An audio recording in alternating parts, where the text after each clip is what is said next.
இயேசு கிறிஸ்துவின் நாமத்தினால் அழைக்கப்பட்ட சகல சகோதரிகள் அனைவருக்கும் மாலை வணக்கத்தை தெரிவித்துக் கொண்டு இன்றைக்கான காணொளிக்கு நம்ம போலாங்க.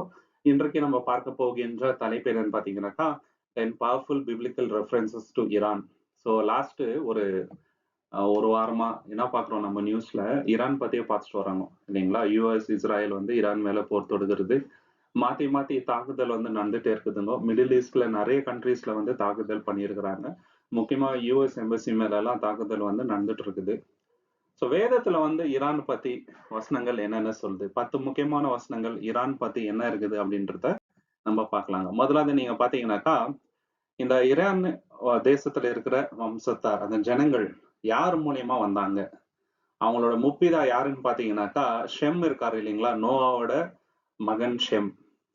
அவர் மூலியமா வந்த வம்சத்தார் தாங்க. இதை பத்தி நம்ம ஆதியாகமம் 10ஆம் அதிகாரம் 22வது வசனத்துல பார்க்கலாம். ஜெனசிஸ் சாப்டர் 10 verse 22ல ஷேமின் புத்திரர் இலாம், அசூர், அர்பாசாத், லூத், அராம். இதுல வந்து எலாம் அப்படின்ட்டு இருக்குது இல்லைங்களா. அந்த எல்லாம் வம்சத்தார் தான் பிற்காலத்துல நம்ம பார்க்கும்போது இன்றைக்கான ஈரான் தேசம்.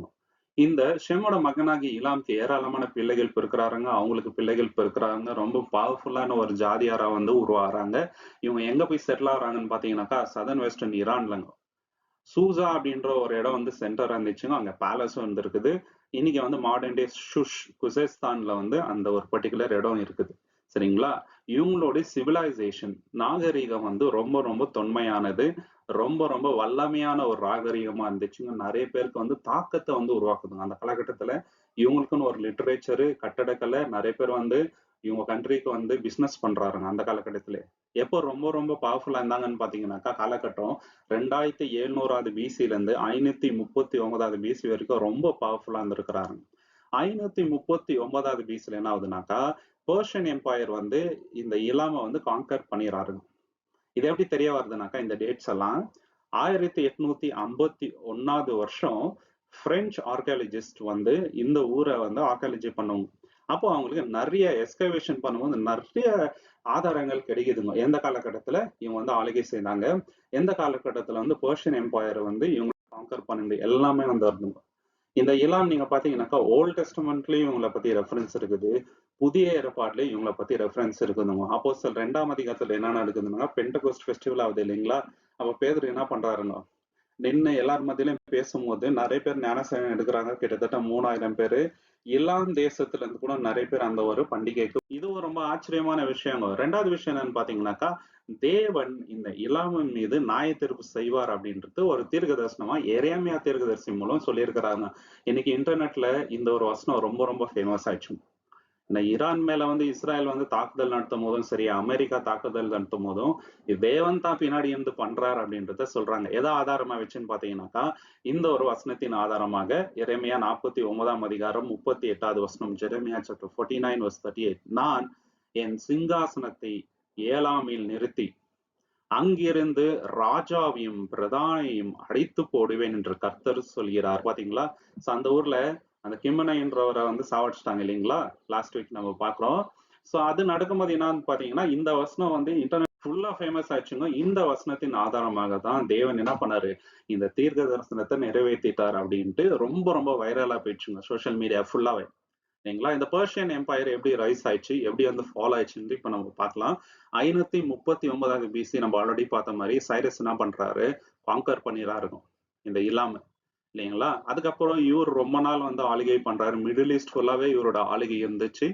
331வது பிசி 331 பிசில என்ன ஆகுது, அலெக்சாண்டர் த கிரேட் வராருங்க. பெர்ஷியன் எம்பையரை அவரோட கையில வந்து கண்ட்ரோல் எடுத்துன்னு வந்துடுறாருங்க. பேட்டில் ஆஃப் கொகமல்லா அப்படின்ட்டு நம்ம பாக்குறோம். மாடர்ன் டே மொசூல், ஈராக்ல வந்து மோசூல்ன்ற ஒரு பகுதி வருது. அந்த இடத்துல வந்து என்ன பண்றாரு, இந்த எம்பையரை இவரோட கையில வந்து கொண்டு வந்துடுறாரு இல்லைங்களா. சோ இதெல்லாமே தேவனு என்னங்க இல்லாமையில கொண்டு வந்த நாய் திருப்பு அப்படின்ற மாதிரி சொல்றாருங்க. அது மட்டும் இல்லாம இந்த வசனத்தின் அடிப்படையில நம்ம பார்க்கும்போது தேவன் என்ன சொல்றாருங்க, என்னோட சிங்காசனத்தை நான் வந்து இல்லாமல வைப்பேன் அப்படின்றாரு. வேற எந்த ஃபாரின் நேஷன்ஸ்க்கும் தேவன் பேர் சொல்லி இந்த மாதிரி சொல்ல, என்னோட சிங்காசனத்தை நான் வந்து அங்க வைப்பேன் அப்படின்னு சொல்லிட்டு. தேவனோட சிங்காசனம் சிம்பலைஸா அங்க வந்து சொல்லும் போது தேவனோட அத்தாரிட்டி, அவரோட பவர் எவ்வளவு பெர்சென்ட் அப்படின்ட்டு நம்ம பார்க்கலாம். சரிங்களா. இந்த எல்லாம்ன்றது நத்திங் பட் இன்னைக்கு ஈரான் இதை நம்ம நல்லா ஞாபகம் வச்சுக்கணும். தேவனுடைய வல்லமை எப்படி இருக்குது ஈரான் மேல அப்படின்றதுக்கு இது ஒரு ஆதாரம். மூணாவது விஷயம் என்னன்னு பாத்தீங்கன்னாக்கா, தேவன் சைரஸ் ராஜாவை அபிஷேகம் பண்றார். இது வந்து ஏசாயா 45ஆம் அதிகாரம் 1வது வசனத்துல பார்க்கலாங்க. Isaiah chapter 45 verse 1. கர்த்தர் தம்முடைய அபிஷேகிக்கப்பட்ட கோரேசை நோக்கி, ஜாதிகளை அவனுக்கு முன்பாக அடக்கவும், ராஜாக்களின் இடுப்புகளை அழிக்கவும், கதவுகள் அவனுக்கு முன்பாக திறக்கப்படவும், வாசல்கள் அடைக்கப்படாதிருக்கவும் அவன் வலது கையை பிடித்தேன் என்று சொல்கிறார். பாத்தீங்களா, தேவன் என்ன பண்றாருங்க, அவர் அபிஷேகம் பண்றாருங்க. இதுல ஆச்சரியமான விஷயம் என்னன்னு பாத்தீங்கன்னாக்கா, சைரஸ் ராஜா பொறுக்கிறதுக்கு நிறைய வருஷத்துக்கு முன்னாடியே தேவன் இந்த ஒரு தீர்க்க தரிசனத்தை ஏசையா தீர்க்கதரிசி மூலியமாக உரைத்தாருங்க. ஆச்சரியமான விஷயம், அமேசிங்கான விஷயம். ஏன்னா நிறைய பேர் பைபிளை விமர்சனம் பண்றாருங்க, அதுல இருக்கிறது கட்டுக்கதைன்னு. ஆனா ஹிஸ்டாரிக்கலா இவ்வளவு அக்யூரேட்டா இருக்குதுங்க. சரிங்களா, இதை யாருமே இன்னைக்கு புறமே தள்ள முடியலங்க. இவ்வளவு விஷயங்கள் உலகத்துல நடக்கும்போது பைபிள்ல சொல்லப்பட்ட விஷயங்கள் நடக்குது அப்படின்ட்டு எல்லாரும் ஆச்சரியமா பாக்குறாருங்க. சைரஸ் என்ன பண்றாரு, 559 இருந்து 530 பிசி வரைக்கும் கேமினேட் எம்பையர் அப்படின்றத ஃபவுண்ட் பண்றாருங்க. 539 என்ன பண்றாரு, பாபிலோனை கேப்சர் பண்ணிடுறாரு. அந்த பாபிலோனுக்குள்ளதான் நீங்க பாத்தீங்கன்னாக்கா இந்த இலா வம்சத்தாரு, ஈரான் எல்லாமே அடங்கி இருக்குது. சைரஸ் சிலிண்டர் அப்படின்ட்டு ஒரு சிலிண்டரை ஃபவுண்ட் பண்றாருங்க. இந்த பிக்சர்ல நீங்க பார்க்கலாம். இது 5879 லண்டன் பிரிட்டிஷ் மியூசியம்ல வைக்கிறாருங்க. இதுல சைரஸ் என்னெல்லாம் பண்ணாரு, இஸ்ரேல் ஜனத்துக்கு அவர் எப்படி ஒரு விடுதலை கொடுத்தாரு அப்படின்றத நம்ம பாக்குறோம். இது எஸ்ரா 1ஆம் அதிகாரம் 1ல இருந்து 4ல கூட இந்த ஒரு விஷயம் இருக்குதுங்க. பைபிள் எந்த அளவுக்கு உண்மை அப்படின்றதுக்கு இது ஒரு மிகப்பெரிய அடையாளம். ஏன்னா தேவன் என்ன பண்றாருங்க, சைரஸ் மூலியமாக இஸ்ரேலுக்கு ஒரு விடுதலை கொடுக்குறாருங்க. ரொம்ப நாள் அவங்க அடிமையா இருக்கிறாருங்க பாபிலோன்ல. அங்கதுல இருந்து அவங்களோட ஆலயத்தை திரும்பி கட்டும்படி இவர் என்ன பண்றாருங்க, அவங்களுக்கு ஒரு ரிலீஃப் தராரு.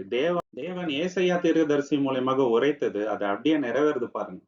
தேவன் எவ்வளவு பெரியவர் அப்படின்றதுக்கு இது ஒரு அடையாளம். அது மட்டும் இல்லாம அவர் யூஸ் பண்ண வார்த்தை பாருங்க, என்ன சொல்றாரு, ஏசையா 45ஆம் அதிகாரம் 1வது வசனத்துல, அபிஷேகம் பண்ணப்பட்டவர், என்னோட அபிஷேகம் பண்ணப்பட்டவர் அப்படின்றாருங்க. மெஸ்ஸையா அப்படின்ற வார்த்தை வருது. ஏசு கிறிஸ்துக்கு அந்த வார்த்தை இவருக்கு வருதுங்க. ஏன்னா இவரு மூலியமா இஸ்ரேலுக்கு என்னங்க ஒரு விடுதலை கிடைக்குது.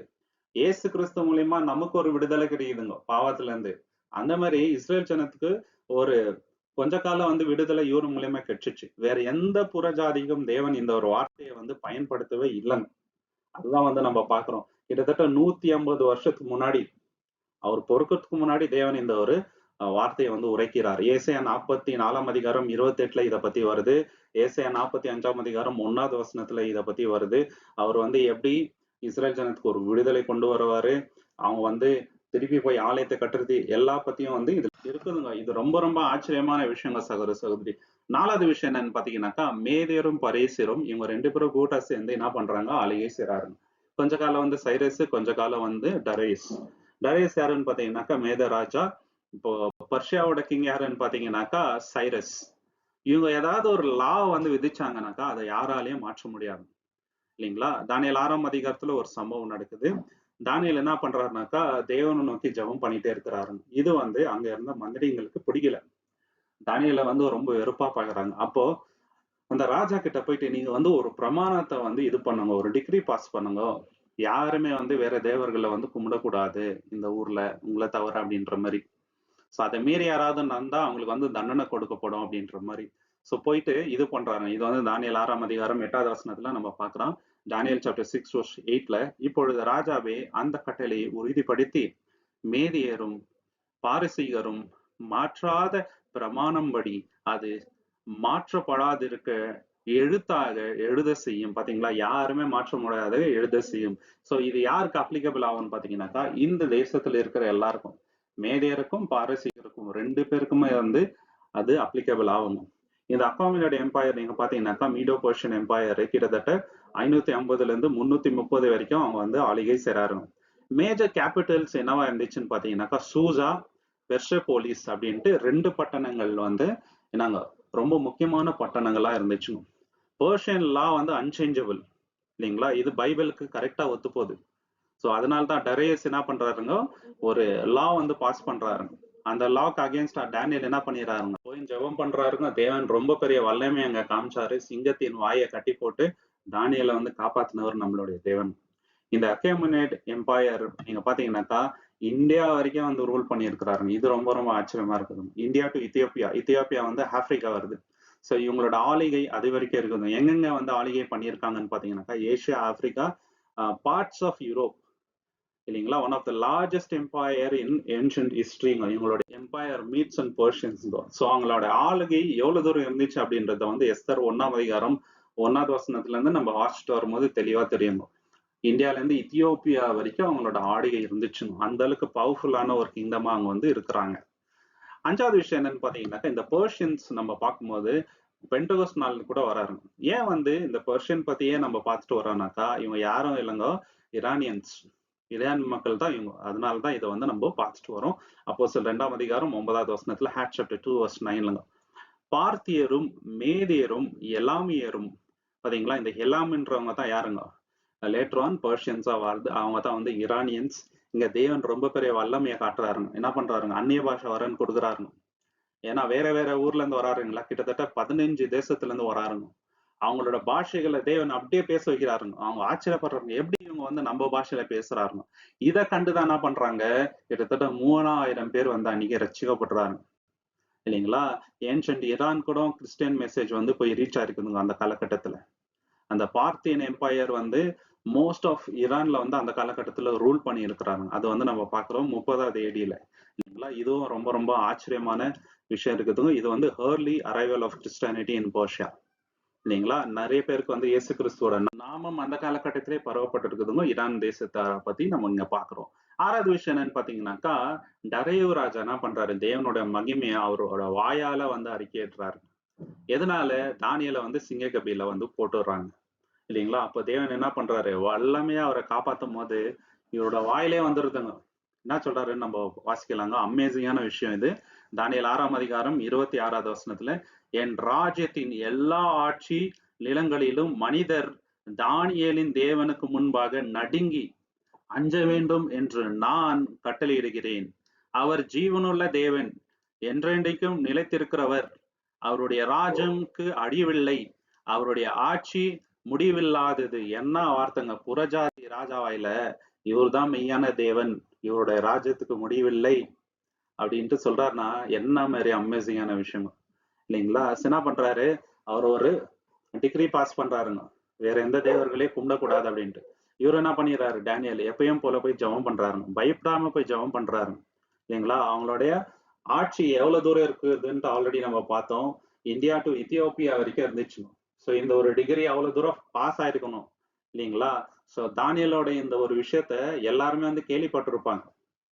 தேவனுடைய வல்லமை எவ்வளவு பெருசு அப்படின்றத எல்லாரும் கேள்விப்பட்டிருப்பாங்க. ஏன்னா அந்த ராஜாவோட வாயிலே வந்துருதுங்க இல்லைங்களா. அவங்களோட எம்பையர் வந்து கிட்டத்தட்ட இந்தியா வரைக்கும் வந்திருக்குதுங்க இல்லைங்களா. Part of Pakistan, part of China கூட வந்து இவங்களோட ஆளுகையின் கீழே வந்து இருந்திருக்கிறாங்க. சகோதர சகோதரி, ரொம்ப ரொம்ப ஆச்சரியமான விஷயங்கள்.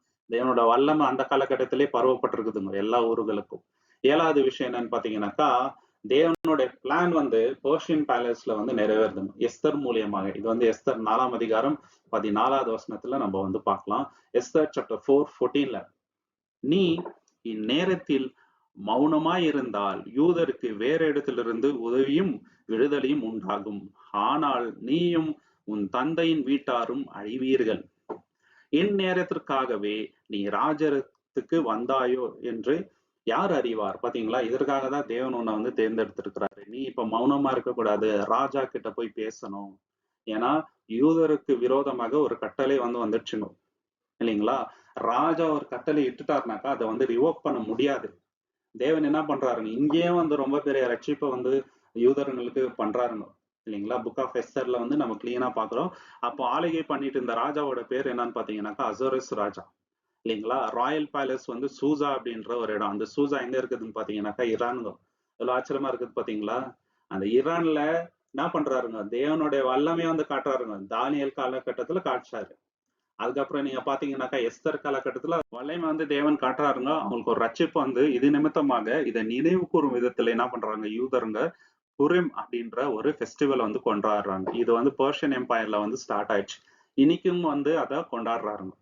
இப்ப ஆச்சரியமான விஷயம் என்னன்னு பாத்தீங்கன்னாக்கா, அப்ப எப்படி புரிம் பண்டிகை அப்போ ஒரு விடுதலை இஸ்ரேலுக்கு கிடைச்சதோ, தேவனோட வல்லமையை வந்து காமிச்சாரோ, அதே போல இப்பவும் தேவன் வந்து காமிச்சிட்டு இருக்கிறாரு. ஏன்னா இஸ்ரேலின் தேவன் என்ன பண்றாருங்க, ஈரான் மக்களுக்கு காமிச்சிட்டு இருக்கிறாரு அவர் எவ்வளவு பெரியவர் அப்படின்றது. இதை வந்து நம்ம மறந்துடக்கூடாதுங்க. எவ்வளவு ஆச்சரியமான விஷயம் இல்லைங்களா. ஹிஸ்டரி வந்து ரிப்பீட் ஆகுதுங்க. இல்லைங்களா? அது மட்டும் இல்லாம சைரஸ் மூலியமாக தேவாலயத்தை திருப்பி கட்டும்படியாக தேவன் என்ன பண்றாருங்க, அவர் அபிஷேகம் பண்ணி அவர் மூலியமாக ஒரு விஷயத்த வந்து நிகழ்த்தி காட்டுறாருங்க தேவன். எஸ்ரா 1ஆம் அதிகாரம் 2வது வசனத்துல பார்க்கலாம். எஸ்ரா சாப்டர் 1 verse 2ல பாரசீக ராஜாவாகிய கோரேஸ் இப்படி சொல்கிறான், வானத்தின் தேவனாகிய கர்த்தர் பூமியின் ராஜ்யங்களெல்லாம் எனக்கு கொடுத்தார். யூதாவின் எருசலேமில் இருக்கிற ஆலயத்தை கட்டும்படி என்னை ஆணையிட்டார். பாத்தீங்களா? தேவன் தான் எனக்கு இந்த ஆலயம் கொடுத்தார். அந்த ஆலயத்தை கட்டும்படி எனக்கு அவர் தான் வந்து கட்டளை இட்டு இருக்கின்றார் அப்படின்ட்டு சொல்றாங்க. அதை வந்து அவர் உணர்ந்துடுறாரு. ஏன்னா அவரோட பேர் வந்து ஆல்ரெடி எழுதப்பட்டிருக்கிறத பார்த்துட்டு ஆச்சரியப்பட்டாருங்க. நான் பொறுக்கவே இல்லை, 150 வருஷத்துக்கு முன்னாடி தேவன் என்ன பேர் சொல்லி அழைத்திருக்கிறாருனாக்கா இவர் மெய்யான தேவன் அப்படின்ற அந்த உணர்வு அவருக்கு வந்துருதுங்க. அதனால என்ன பண்றாருங்க, அந்த ஜனங்களுக்கு கட்டளையிட்டு அனுப்புறாருங்க, நீங்க போய் திருப்பி கட்டுங்க அப்படின்ட்டு. இதை நம்ம ஆல்ரெடி பார்த்தபோது 1879ல ஒரு டேப்லெட் வந்து கிடைக்குதுங்க, சிலிண்டர் மாதிரி. அதுல இவரு வந்து இஸ்ரேலுக்கு கொடுத்த அந்த கட்டளை எல்லாமே வந்து ஒரு மார்க்கிங்கா இருக்குதுங்க. இன்னைக்கு வரைக்கும் அது ஒரு அடையாளமா இருக்குதுங்க. தேவன் என்ன பண்றாருங்க, சைரஸ் ராஜாவை வல்லமையை பயன்படுத்தினார். தேவனுடைய சித்தம் என்னவோ அதுதான் லாஸ்ட்ல வந்து ஜெயிக்க போதுங்க. ஜனங்க என்ன பண்ணலாம், இன்னைக்கு வந்து நிறைய பேர் வந்து இஸ்ரேலுக்கு அகேன்ஸ்டா இருக்கலாம் இல்லைங்களா, ஈரானுக்கு சப்போர்ட் பண்ணலாம். ஆனா தேவன் தான் லாஸ்ட் என்ன ஆக போகுதுனாக்கா அவருடைய வல்லமையை அவர் காட்டுவாருங்க. தேவன் யாருன்றத இந்த உலகத்தார் அனைவரும் வந்து உணர்வாருங்க. அவருக்கு விரோதமான வல்லமை கிடையாதுங்க. அவர் ஒன்று கட்டளையிட்டா அது அப்படியே ஆகும். ஏனால் அவர் ராஜாதி ராஜா. 9வது விஷயம் என்னன்னு பாத்தீங்கன்னாக்கா, ஒரு ஆச்சரியமான விஷயத்த தானியேல் புஸ்தகத்துல தேவன் நமக்கு காட்டுறாருங்க. நம்ம கண்ணுக்கு தெரியாம ஆவிக்குரிய போராட்டம் ஒண்ணு நடந்துட்டு இருக்குது. அது யாருக்குன்னு பாத்தீங்கன்னாக்கா, தேவனுடைய தூதருக்கும் சாத்தானுடைய தூதருக்கும். தேவனுடைய பிள்ளைகளுக்கு ஏதாவது ஆபத்து வரும்போது தேவன் என்ன பண்றாருங்க, அவருடைய தூதரை அனுப்பி பாளையம் இறங்கி அவங்களுக்காக வந்து போராட்டம் செய்யறாருங்க. இது வந்து இங்க நம்ம பார்க்கலாம். தானியேல் 10ஆம் அதிகாரம் 13ல, டானியல் சாப்டர் 10 verse 13லங்க, பாரசீக ராஜ்யத்தின் அதிபதி 21 நாள் எனக்கு எதிர்த்து நின்றான். முதன்மை தலைவர்களில் ஒருவனாகிய மிகாவேல் எனக்கு உதவ வந்தான். நான் அங்கே பாரசீக ராஜாக்களுடனே இருந்தேன். பாத்தீங்களா? இங்க இந்த பெர்ஷியன் கிங் வந்து எனக்கு விரோதமாக போராட்டத்துக்கு வந்தாரு. ஆனா எனக்கு துணையாக யார் நின்றதுன்னு பாத்தீங்கன்னாக்கா மிகாவேல் தூதர். மிகாவேல் தூதர் யாருக்கு துணையாக இருப்பார்னாக்கா தேவனுடைய பிள்ளைகளுக்கு. எனக்கும் நீங்க பாத்தீங்கன்னாக்கா தேவன் அவருடைய தூதரை அனுப்பி நிறைய விஷயங்களை பண்றாருங்க சகோதர சகோதரி. யாருக்கு விரோதமா நின்னாங்கன்னு பாத்தீங்கன்னாக்கா பெர்ஷியா இல்லைங்களா? இன்னைக்கும் பெர்ஷியாவுக்கு விரோதமா தான் வந்து வார் ஆயிட்டு இருக்குதுங்க. பெர்ஷியான்றது ஈரானை வந்து குறிக்குது. பாத்தீங்களா? அப்ப நடந்தது இப்பயும் வந்து ரிப்பீட் ஆயிட்டு இருக்குதுங்க சகோதர சகோதரி. ரொம்ப ரொம்ப ஆச்சரியமான விஷயம் இருக்குதுங்க இல்லைங்களா? ஏன்னா தேவன் ரொம்ப பெரிய காரியத்தை வந்து நமக்கு தெரியாம பண்ணிட்டு இருக்கிறாருங்க. ஆனா பைபிள ஆழமா நம்ம வந்து பார்க்கும்போது இதெல்லாம் தேவன் தான் பண்றாரு அப்படின்றத நம்ம வந்து உணரலாங்க சகோதர சகோதரி. 10வது விஷயம் பார்க்கும்போது ரொம்ப ரொம்ப ஆச்சரியமா இருக்குது. அது என்னன்னு பாத்தீங்கன்னாக்கா, இன்னைக்கு ஈரான்ல வார் நடந்துட்டு இருக்குது இல்லைங்களா?